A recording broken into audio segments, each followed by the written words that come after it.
Hello! Hello, hello, mega love shoutout mga lalabs, mga vayan. Magandang umaga, tanghali, hapon, saan man sulok ng mundo. Mega mega love shoutout. Magandang hapon, Pilipinas. At sa mga kapwa ko po OFWs around the world, mega mega love shoutout.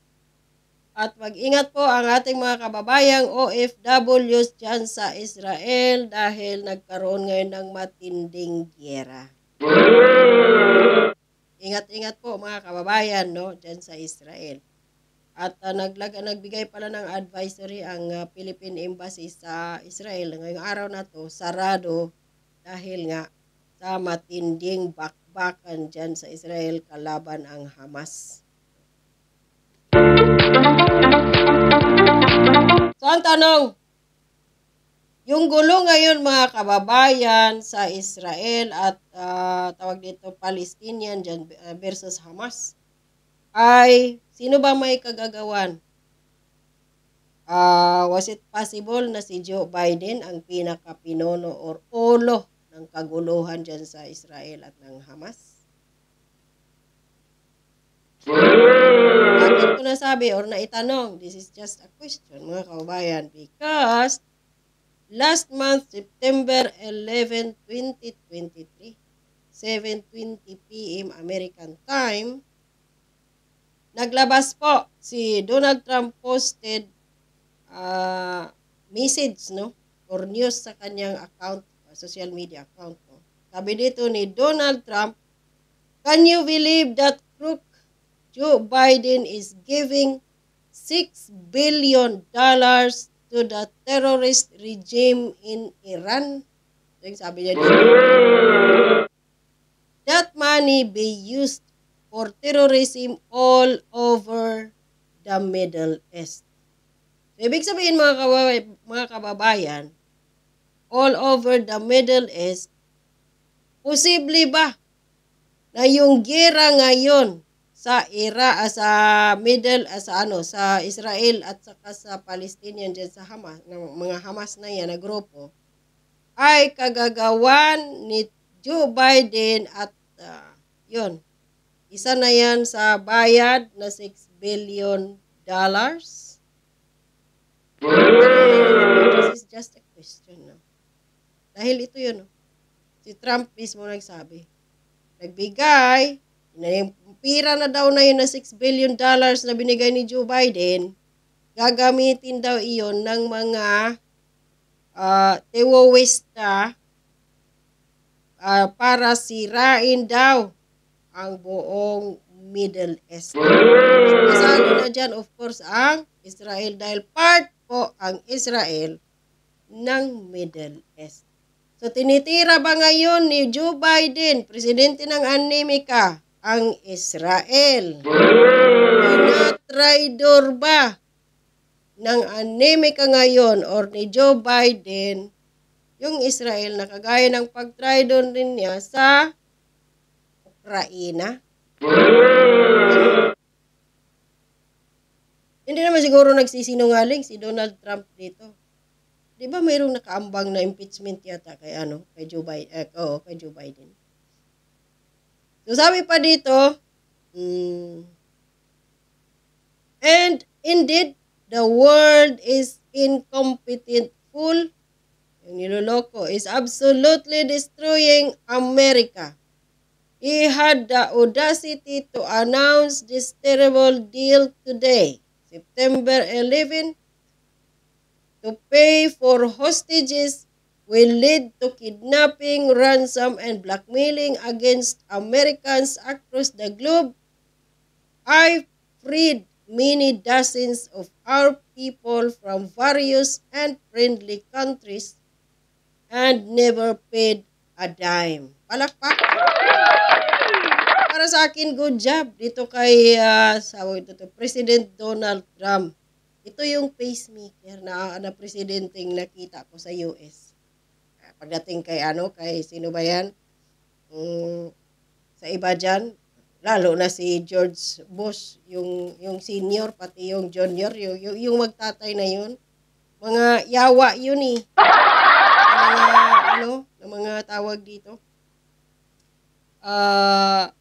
presidente ng Amerika. Para sa akin mga kababayan, ang the best American president po is si Donald Trump. Ayaw po ni Donald Trump ng gulo. Gusto niya peace. Tatandaan natin mga kababayan na, di ba, yung Korea, yung North Korea yata, yun nagpahaging dati. Anong ginawa ni Trump doon? Di ba nakipag-peace talk pa ata yun si Trump? Ayun yun ang gulo. So para sa akin, the best si Trump na presidente ng US. Ang mga kababayan, may advisory po ang embassy sa Israel. Sabi dito ng advisory, embassy closure, the public is advised that the Philippine Embassy will be closed beginning Sunday, 8th of October 2023 until further notice due to the current security situation. So tumawag lang daw. For emergencies, please contact the embassy's emergency number plus 972 54 466 1188. So yun yung number, no?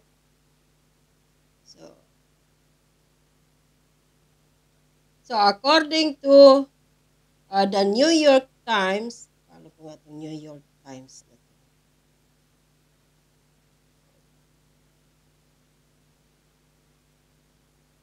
Sabi dito ng New York Times, Israel-Gaza conflict, air raid sirens, and Israel warns of continued strikes on Sunday.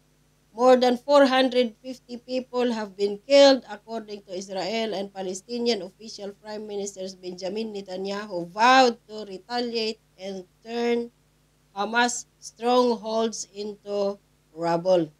Ito yung sabi daw ni, sabi pa nga ni Benjamin Netanyahu doon, we will fight and we will win.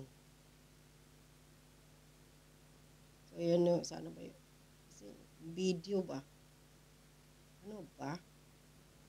So sabi pa dito ng New York Times, or the New York Times, Israeli battle on Saturday to repel one of the broadest invasion of its territory in 50 years after Palestinian militants from Gaza launched an early morning assault on southern Israel, infiltrating 22 Israeli towns and army bases, kidnapping Israeli civilians and soldiers, and firing thousands of rockets towards cities as far away as Jerusalem. By early evening, the Israeli military said fighting continued in at least 5 places in southern Israel. Multiple Israelis had been abducted and taken to Gaza, including an elderly mother. At least 250 Israelis had been reported dead by officials and more than 1,400 wounded. Israel retaliated with huge strikes on Gaza cities, and the Gaza Health Ministry said at least 234 Palestinians had been killed in either gun battles or airstrike. Ito kasi yung nangyari. What comes around goes around. Hindi po dito biktima ang Israeli. Bakit? Marami din mga Palestinian na mga civilians, gagaya ng nabalita dito ng Israel, ng New York Times, na grandmother, elderly, bata, matanda, lalaki man sa babae, ang pinaghuhuli din ng mga Israeli soldiers at kinukulong sa Israel. At ang masaklap pa mga kababayan, may napanood akong documentary dati, pinagpapatay itong mga Palestinian civilian na nahuli ng mga Israeli soldiers at kinukuha ang kanilang mga kidney at tinatransfer doon sa mga Israeli na mga may sakit at nangangailangan po ng kidney. Hindi po holy FYI. Hindi po mabait ang mga Israeli soldiers or government sa Palestinian. Ngayon, sa pag-atake din, ang pag-strike ng Hamas dito sa Israel, o nangingidnap sila, pumapatay din ng Israeli, amanos po sila. Ito lang ang masasabi ko. What comes around, goes around.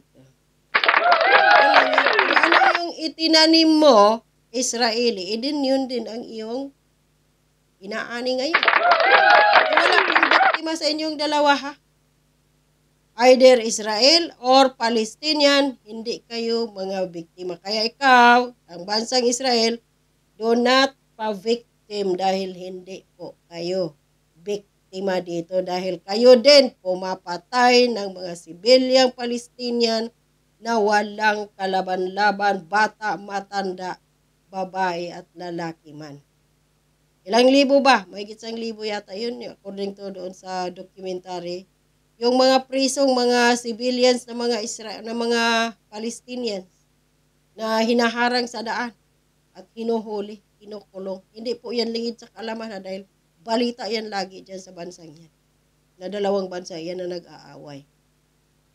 Ang masaklap kasi ngayon mga kababayan dahil dati kung nagpapalipad ang mga Hamas ng kanilang mga airstrike sa Israel, madali po nilang nakaka-counter. Ngayon po, hindi nila na-counter dahil bakit? Mayroon na palang lihim na mga nakapasok na mga grupo ng Hamas sa loob ng Israel. At hindi ito siguro namalayan ng Israeli government. At yun, marami din ang nabiktima sa kanila. So patayan dito, patayan doon. Kawawa po dito mga kababayan ang civilians. Damay sa awayan ng dalawang bansa na to. Magkabila ang civilian, both Israeli at saka mga Palestinians na dadamay po. Sabi pa dito, matatandaan din ninyo na kawalang hiyaan din ng bansang ng mga Israel government. 2 years ago, 3 years ago yata yun. Panahon po din yun ng Ramadan, nagdadasal ang mga Palestinian dyan sa Masjid Al-Aqsa ng gabi dahil Ramadan nga. Anong ginawa doon? Nag-utos yung isa nilang pinuno, di ba? Rinapido po mga kababayan ang mga nagdarasal sa loob ng masjid at marami po ang namatay doon. Tapos ngayon, pa-victim itong Israeli. O sasabihin ninyo, maraming terorista dyan sa Palestinian. Oy, mas maraming mga terorista po sa Israel. Bakit? Isa na dyan itong Animika na kung saan ay kaibigan ng Israel at ang Animika ay may CIA. Ano ba ang CIA, mga kababayan?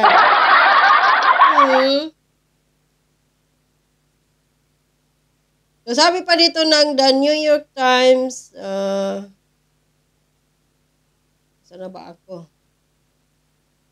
Residents of Gaza reported a heavy rain of Israel airstrikes throughout the night into the early morning. One video appeared to show a pre-dawn blast collapsing the Watan Tower, a huge commercial complex in Gaza.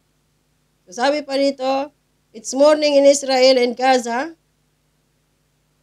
Nearly 24 hours after the first Hamas rocket attacks were fired, sirens warning of possible attacks kept many Israelis up all night, and the Israeli Air Force struck target across Gaza, according to the military. Prime Minister Benjamin Netanyahu said overnight that the first phase of the war was over and that an offensive formation would start. Kung totoo mga kababayan, ito yung news ng The New York Times. No? Kung totoo yung sinabi yung pinost ni Donald Trump, ni former President Donald Trump regarding dito sa pagbigay ni President Joe Biden ng $6 billion dito sa, tawag dito, ulitin ko, basahin ko ha. dito sa terorismo na regime sa Iran para sirain daw. Ulitin ko basahin ha.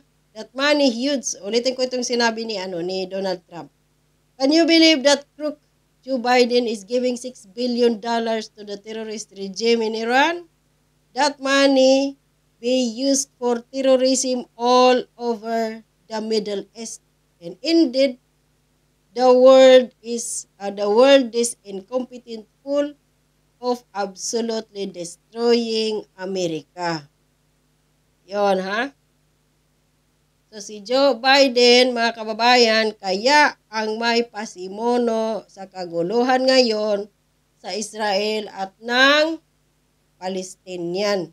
So ang question dito is, tinatraidor ba ngayon ni Joe Biden ang Israel? So gagawin din ngayon, guguluhin na winasak na nga ni Biden ang Ukraine at yung away ng Ukraine at ng Russia. Tapos ngayon magkawasak na naman ang Israel. Gulo-gulo na naman, daming patay pagkabilaan Israel at Palestinian. Sino kaya ang susunod dito na bansa ang wawasakin ni Joe Biden? Pilipinas ba over China at Taiwan?